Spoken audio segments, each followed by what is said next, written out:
Hello, Faraaz, and welcome to the World Vegan Travel Podcast. Thank you very much, Brady. It's a pleasure to be here. Thank you for having me. Thank you for joining me because I am so thrilled to have this conversation with you, Faraaz, because you are creating travel experiences that are one of my favorite kinds of travel experiences, which is tours, birding tours as a wildlife photographer and birding guide.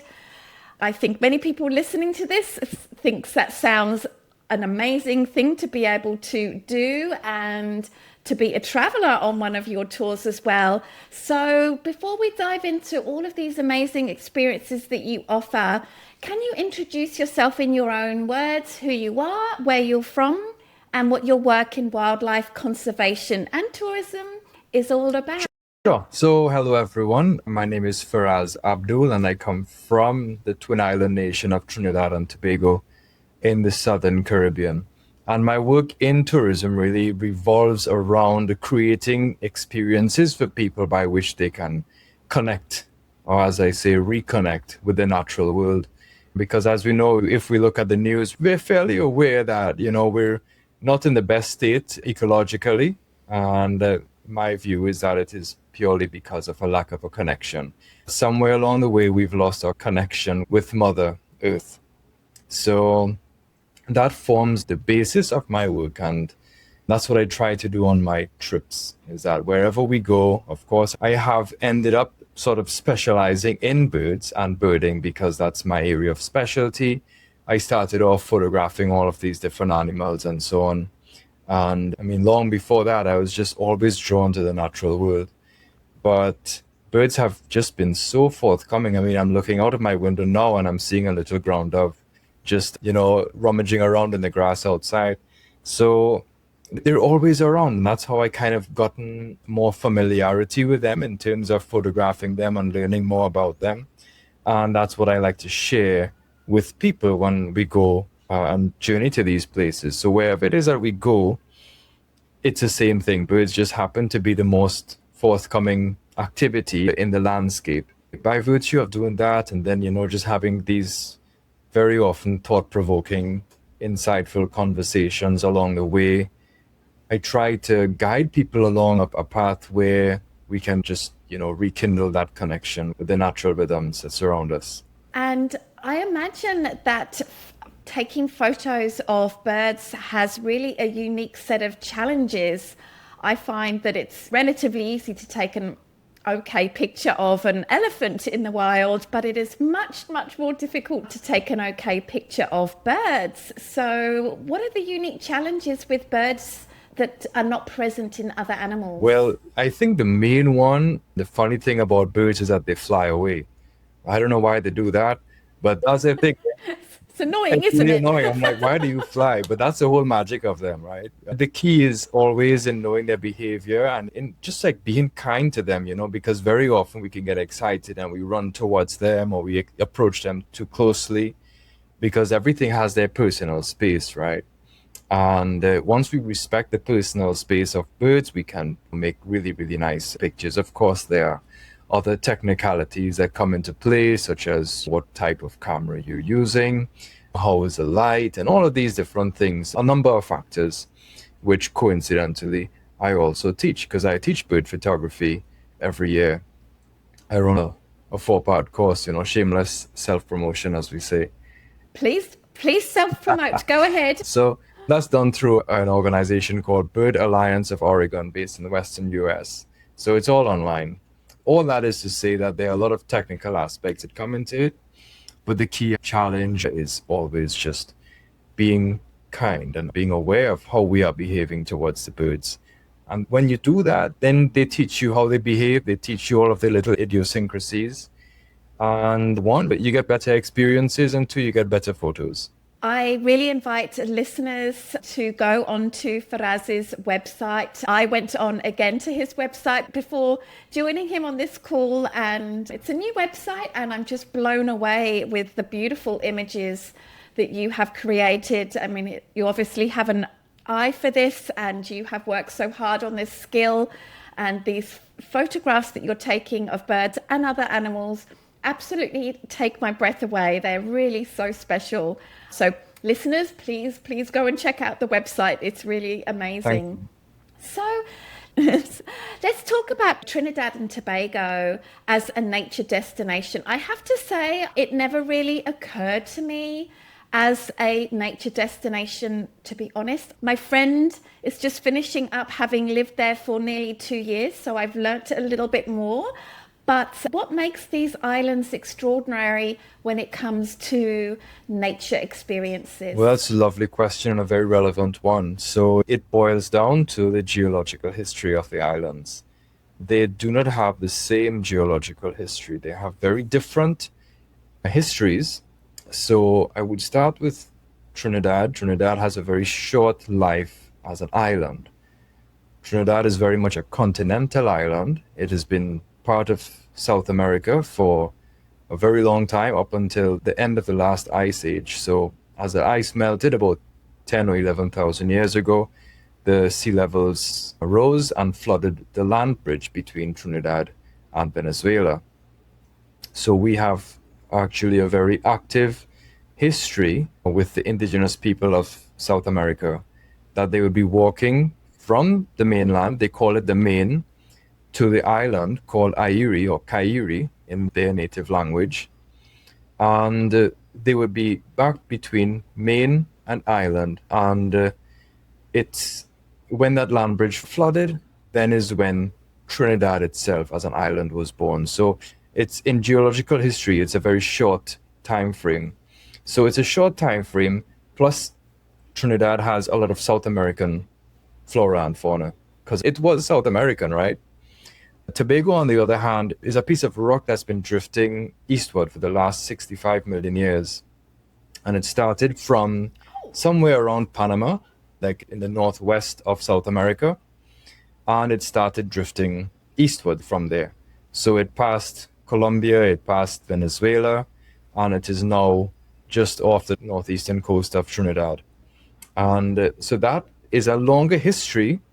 It is still South American, like more sort of northern, South, Central American sort of fauna and flora.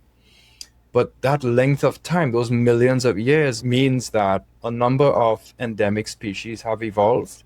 Some are endemic subspecies, so they're yet to be declared as a new and different species. But I think it's about 31% of the birds that breed on Tobago are actually like an endemic subspecies to the island itself. Ooh, Yeah, wow. so that's the varied geological history, plus it's an equatorial location. It falls under like this whole region of the neotropics. And so, generally very high biodiversity. Add to that the natural migratory paths of birds. So they come from North America and they fly south to South America, and they have these really cool things that they call flyways. So the flyways are like highways or roads or rivers or whatever it is. If you visualize how a river flows out to the sea and you visualize its tributaries, so you see it comes from multiple places, it gets into one, and then when it gets to its destination, it splits into multiple areas. So that's how the migratory birds fly from North America to South America. They gather across North America and they can fly either over Central America or over the Caribbean. When they fly over the Caribbean, they fly directly over Trinidad and Tobago. We also get a lot of birds that come in from the north as well as from the south when it's winter in the south. So those birds would come up through South America and get into us too. So we have a whole lot of diversity. I realized that. That's so interesting. And what are some of the birds those migratory birds that are using the flyways that maybe just normal people might have heard of? I'm guessing maybe some hummingbirds come past you. I'm not sure. Yeah, we have a number of native species of hummingbirds, but the ones that are found here actually migrate a short migration to South America. So when they're finished breeding, they do a dispersal across South America, northern South America.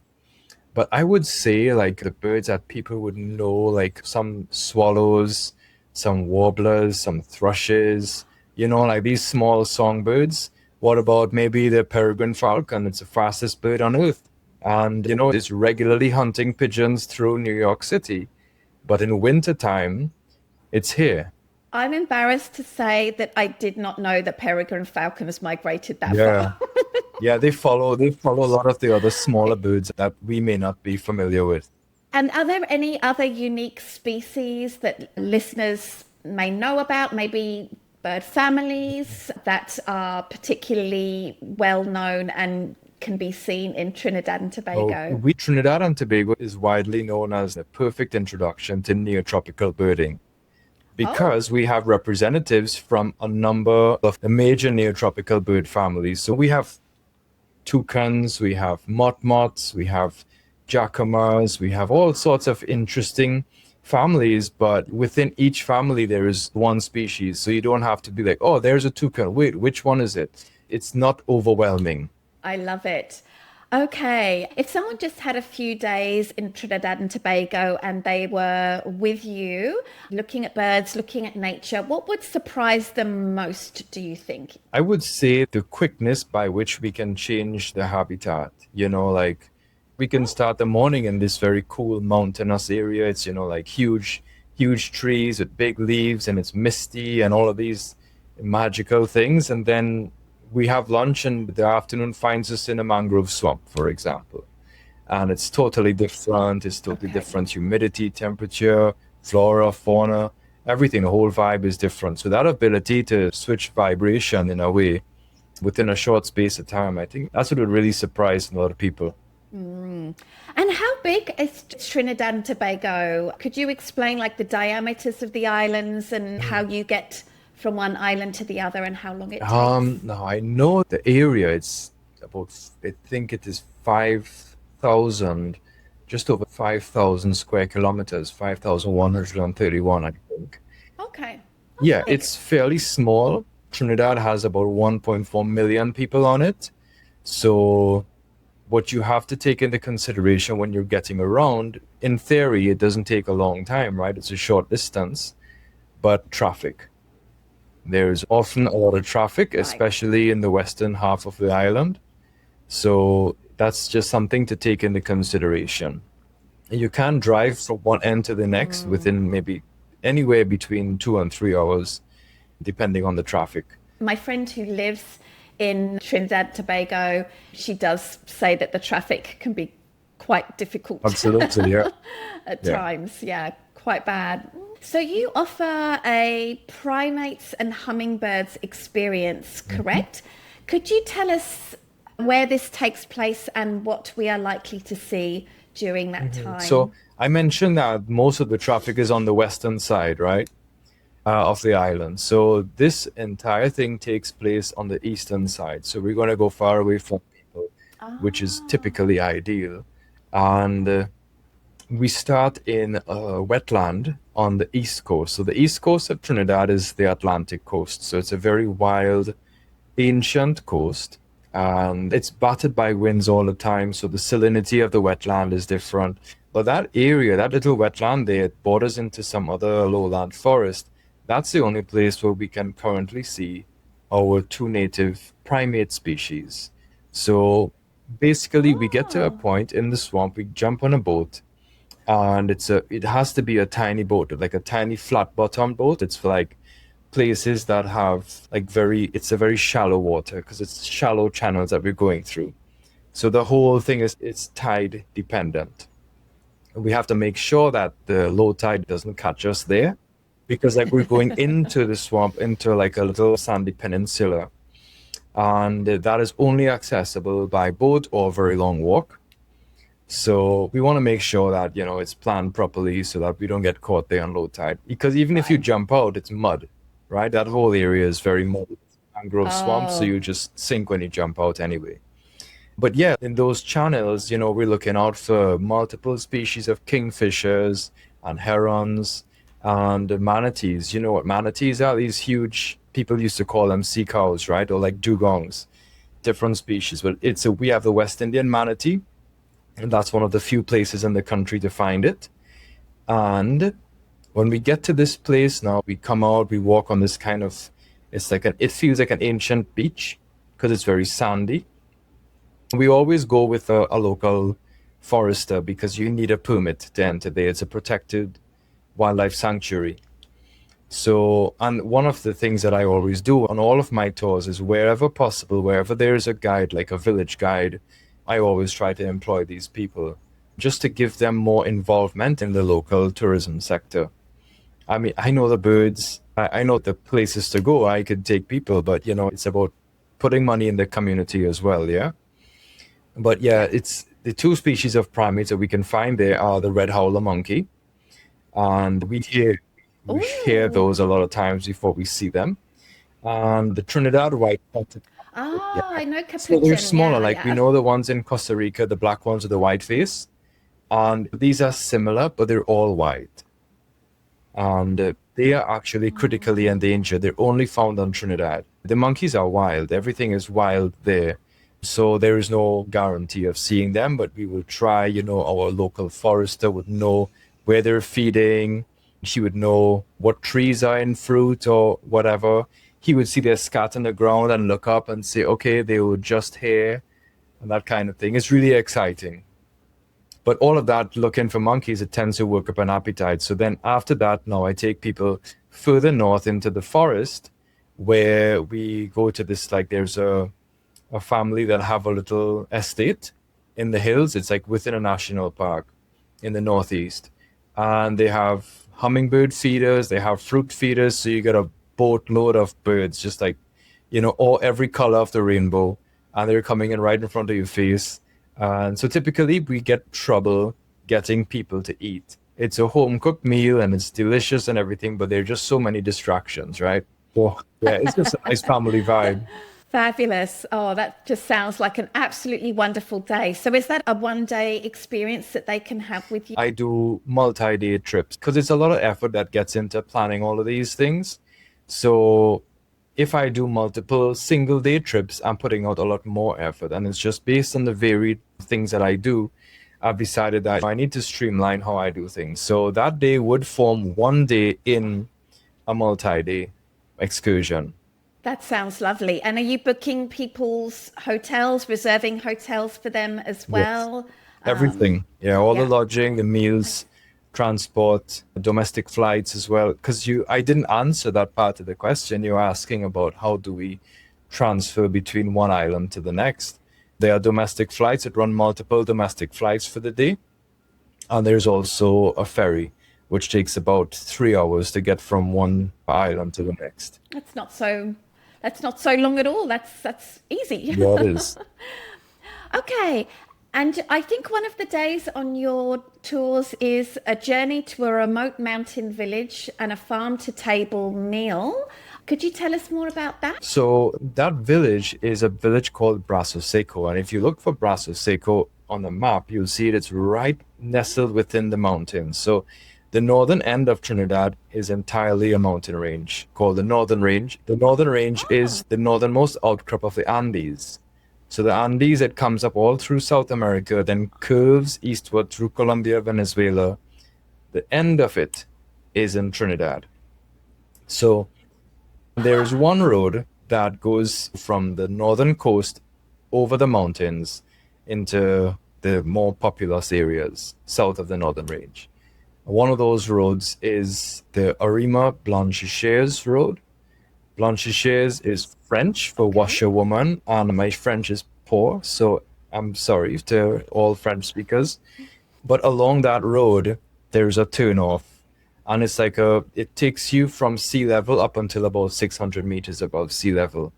So it's a lovely road to drive. I enjoy that trip very much. But yeah, it takes you through this wonderful old virgin forest habitat, and you can take easily about 5 hours to go from one end to the other end, just based on the views, based on the state of the road, because there are a lot of potholes, and also any of the animals that you may see along the way, mostly birds, of course. But yeah, Go say ahead, that please. when you get to that village, I have a couple contacts there, and what we used to do, there was a co-op, like a village co-op, that a number of farmers would get together and they would put all of their produce in boxes, and you pay like a 200 TT dollars, which is like 30 US dollars for a mixed box from this farming co-op. So through them, like some people from that, they have a small, there's a chef and they have a little kind of restaurant that they're starting up. So After all that long journey, then we pull up and it's a nice, wooden structure set in the forest. And we have a lovely meal there. The meals are always lovely. Oh, I love it. I think you're pretty much vegan, right? And I'm guessing that means that there are some fun vegan options for vegan travelers Yeah, here. absolutely. Most of my meals are vegan. I don't eat meat at all. I don't eat fish at all.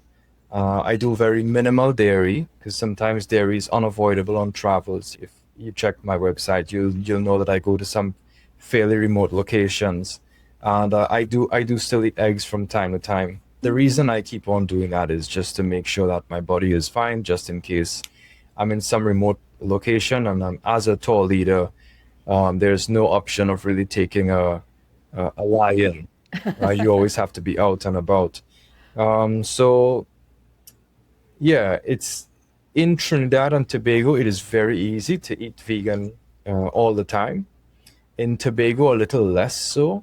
There are just less options in the supermarkets. And as you go up the Caribbean, because I also do these birding trips in the Caribbean, many of the smaller islands like Grenada, St. Lucia, St. Vincent, it can be very tough to get a balanced meal if you are fully vegan.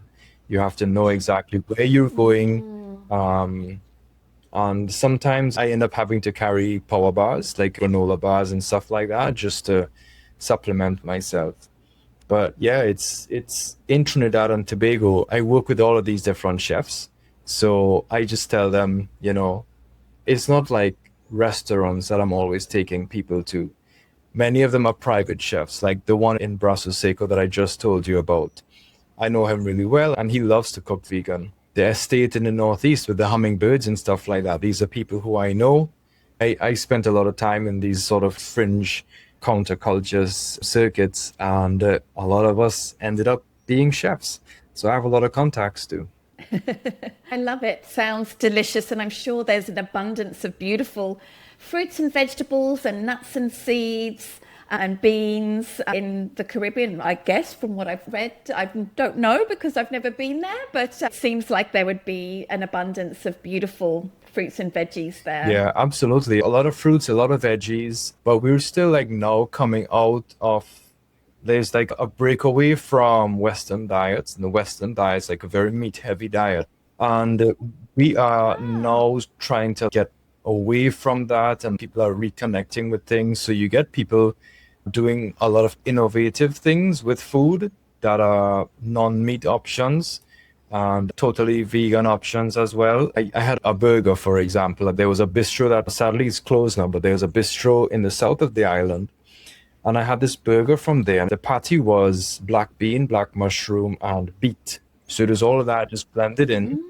And it was served with caramelized onions in a plantain bun.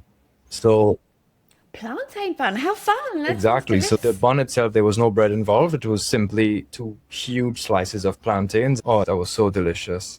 Pardon my ignorance, Faraz. Was Trinidad and Tobago colonized in the past? And if so, who were they colonized by? I'm just wondering how their diet became so meat heavy when traditionally it was not. Yeah, so indigenous people would have an omnivorous diet, but it wasn't like how it is now. So we were colonized by the Spanish first, Trinidad, that is, and then the British, right? So we had in Trinidad Spanish and British influence. And on Tobago, Tobago had a different history as well, a different political history. Tobago changed hands 32 times, I believe, between the Spanish, English, French, Dutch, Latvians. A bunch of different people were fighting over Tobago because she's just so beautiful. Everyone wanted their hands on her. Yeah, they shouldn't have done that, but I can understand why they Oh, wanted yeah. to. You've talked a lot about the birds in the forest and those in the swamp. I'm just wondering if you have some interesting seabirds there, because that's just a whole nother ball game to have incredible seabirds. And I was lucky enough to go to the Oh, wow. Galapagos last year, and I kind of fell in love with seabirds and the incredible diversity. This last trip that I did, we were at the northeastern end of Tobago. So if you visualize it on a map, that's the furthest point, right? And what we did is that we left a village that was on the Caribbean side. So Tobago is like it goes from the northeast to the southwest, so that diagonal. On the northern coast, on the northern end, you have the Caribbean Sea, and on the other side is the Atlantic Ocean.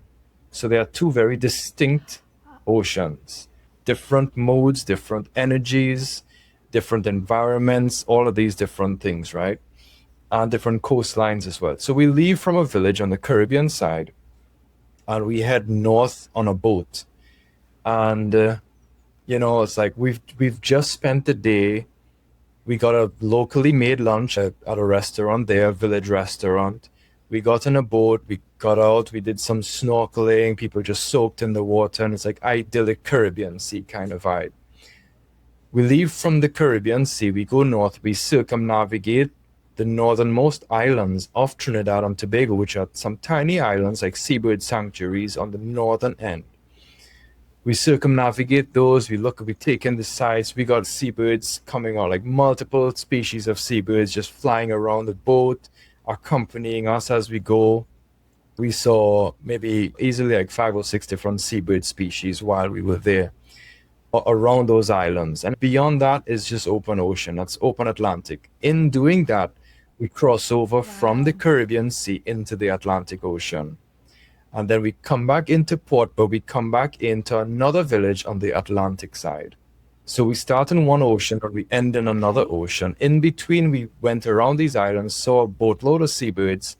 And then as we're coming in, the sun is going down, the sun is coming over through all of the trees on the island and just like bathing all of the rocks that are being also bathed in mist and sea spray.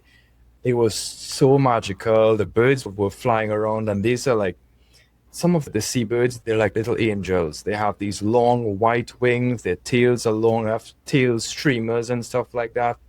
So they're catching the light, they're looking like stars twinkling against the dark rocks that are in shadow. You have all of this mist going on. It was a scene that was difficult to describe without using obscenities. Let's just put it like that. It does sound absolutely lovely. Oh my goodness. TNT has just bumped itself up into the top 10 of dream destinations, I think, just from your beautiful descriptions and the beautiful images that you have taken. That's incredible. It's magic.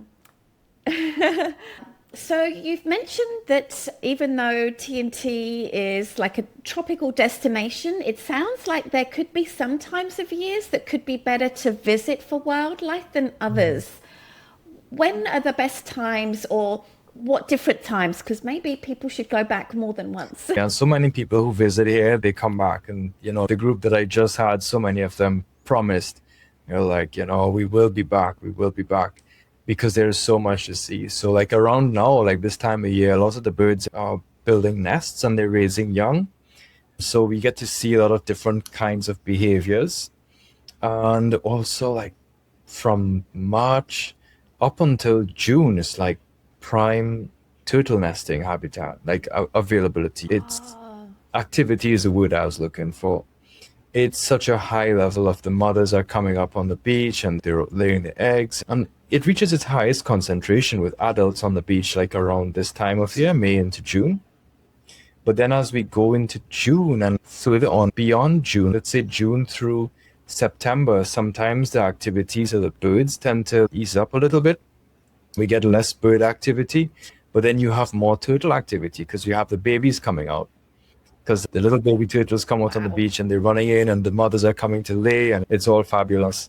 And then later in the year, from December into, let's say, January, February, around then, the climate is a lot more friendly to people who are accustomed to cooler temperatures.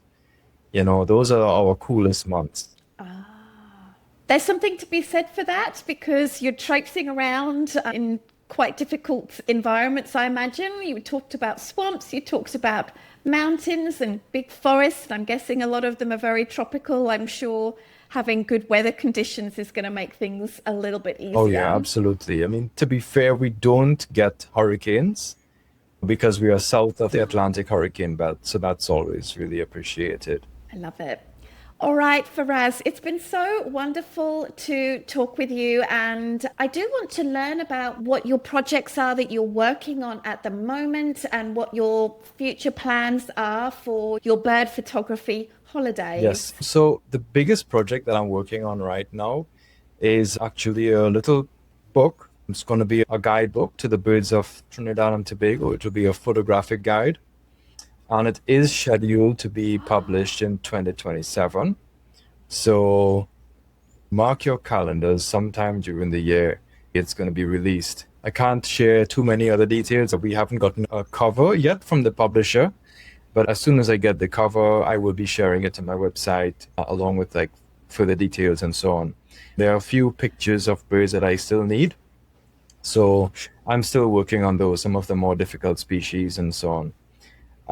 After that, I continue to do the tours that I offer, mostly, of course, bird watching and wildlife watching, safaris. In a couple of weeks, we go back to Africa. Every year, we do safaris in East Africa. And this year, we're doing three Nice. back-to-back trips. Last year, we did four. So it's a little shorter time, but we're doing three countries this year. So we're starting off in Uganda, then off to Tanzania, and then we finish off in Kenya. Oh, that sounds Yeah, it's going to be fabulous. a I just want to go back to your field guide that you are putting Mhm. together. I imagine that that would be a huge job to put together a photographic guide because you have to capture pictures that will help the reader to identify the birds. So they have to be in like the perfect lighting. They have to show all of the colors, and I imagine different angles and the males and the Mhm. females and the Mhm. juveniles. Just Yeah, the I'm guiding people, and I have to say, okay, listen, there's this really common bird, and it's a female, whatever it is, and it's brown and nondescript and not much to look at or whatever. But I will be photographing her because I need it for this thing. So that's what I've literally been doing. The males look different, the females look different. Oh, I need a juvenile of this one. And I'm co-authoring it with someone. He's the author of the current field guide to the birds of Trinidad and Tobago. He's a good friend of mine. He's like, for us, we don't leave the artsy pictures out of this. We need a different style of photograph because I'm all about the magic, right? Like I see all of this amazing things in front of me and I just want to depict it as best as I could see fit. But very often the photos that we need for the field guide are entirely different. So yeah, I, so it's on yeah. 320 species that we're supposed to be covering in this. So it's going to be quite a volume. I wish you a huge amount of luck. And please do let me know when it is published or when you have more details. I'd love to tell people about it in our newsletter or something like that. That would be Yeah, I will. lovely. All right, Faraz, please do share with us your website and your Instagram so people can go and check My it. website is www.farazabdool.com, and I am on Instagram and Facebook at Faraz Abdool. And it's Faraz, Faraaz, and Abdul is Indeed, sir. That's ABDOOL.com, right. right? Yes. Thank you so much, Amazing. Wendy. Thank you so much, Yes, Faraz. appreciate it.